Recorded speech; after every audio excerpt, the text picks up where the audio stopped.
It could be any street, any town, USA. Wherever you are, you're probably part of a certain old-fashioned, homebred spirit of, well, do you mind an old-fashioned word? Let's call it neighborliness. Helping one another, sharing the load, and not minding a bit. He's a pretty good egg, this guy next door.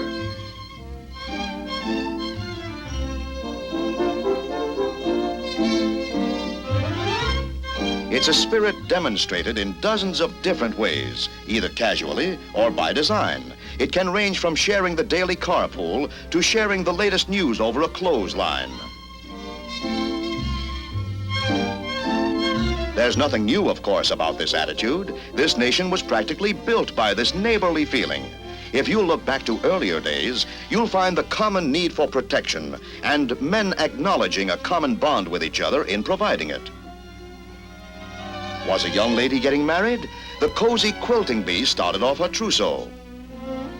A man didn't have to build his own house. Often his friends organized a roof-raising party. The classic conception of help thy neighbor was the volunteer fire department. The westward push was a group effort. The lone covered wagon would seldom make it. And so it is today, as we work together for a common cause, for a common good. Helping others is almost a natural instinct. Oh, I beg your pardon. There's been an interruption. But in today's world, we live with the continuing possibility of such interruptions as we contemplate the shape of Muscus agaricus, or poisonous mushroom.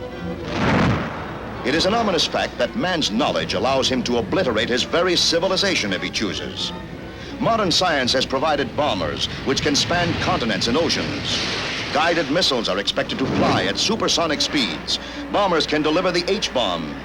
Missiles may have H-bomb warheads. Can the defense always stop them, as in this test? A few words about the bomb now. The A-bomb, which did this to Hiroshima, is now a mere firecracker in today's lineup of thermonuclear pyrotechnics.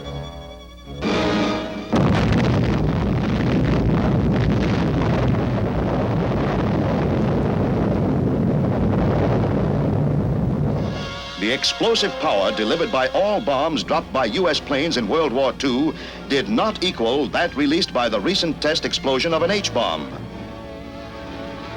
How much heat does an H-bomb produce? The temperature on the surface of the fireball is as great as that generated on the surface of the sun. Small wonder, then, that an H-bomb can virtually destroy everything within a radius of 3 miles from blast center. The blast alone is capable of gouging out a hole a mile across and 175 feet deep. What does all this have to do with neighborliness, you ask? The answer is not yet obvious to enough people. The grim truth is that more than ever before in history, we must learn to help each other in the most ultimate of all objectives, survival. Key to this is civil defense. If sudden nuclear warfare should hit America, people will have to take care of themselves. The military would have a war to fight.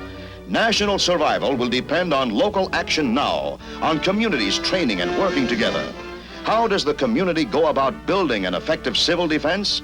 It begins first on the national level in Battle Creek, Michigan, where the Federal Civil Defense Administration has established national headquarters directed by Vadel Peterson. From here stems the overall coordination and guidance for civil defense units all over America. State and local operations are integrated in a national team effort and tied in with military action. Stockpiling of supplies and equipment and the designation of critical target areas are also a federal responsibility. So let's examine a typical target city. Reading, Pennsylvania. Reading is really no different from dozens of other communities which weave business, industry, and livability into the accustomed tapestry of the American scene. We find the same hopes, objectives, and activities that are worth preserving and protecting.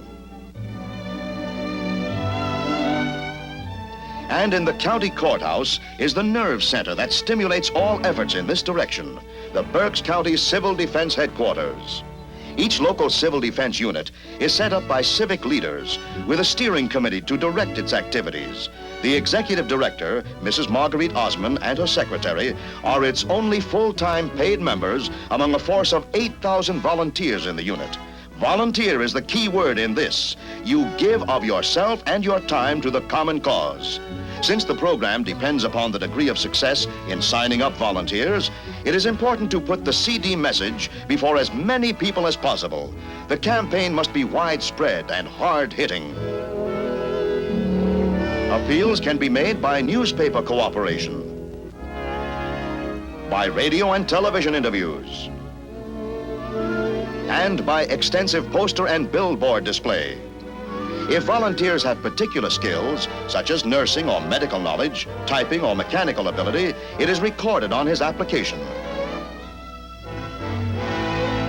There is a job, however, for everyone in CD, and everyone can mean housewife, auto mechanic, banker, or young junior league matron. There's nobody who doesn't have a stake in survival, and it takes a lot of varied skills to guarantee it. But since most volunteers have to be prepared for their jobs, the biggest part of any CD unit is the training program. Berks County is typical of CD organizations all over the nation. They take it seriously. Supervised by the Red Cross and Berks County Medical Society, a class in first aid is taught the techniques needed in time of disaster. Here they set splints on a fracture. The unit's goal, at least 3,000 trained first aiders in an area of 100,000 people.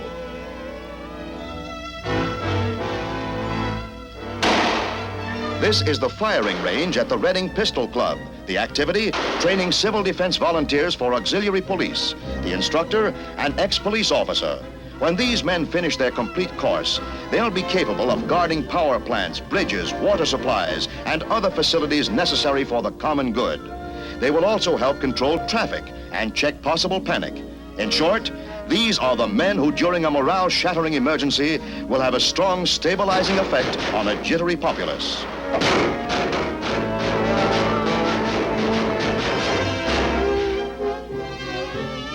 Though in the minds of most people, civil defense brings thought of the bomb, volunteers also may be used for disasters due to cyclones, floods, or other wayward fits of nature. Readiness for any need is a dominant theme. Rescue trucks have special equipment for any emergency, and volunteers are trained in light and heavy rescue duty. On the outskirts of Reading, a special house is used for rescue drills. Mounting walls and removing injured personnel from upper floors of bombed houses would be a vital part of any rescue team's work.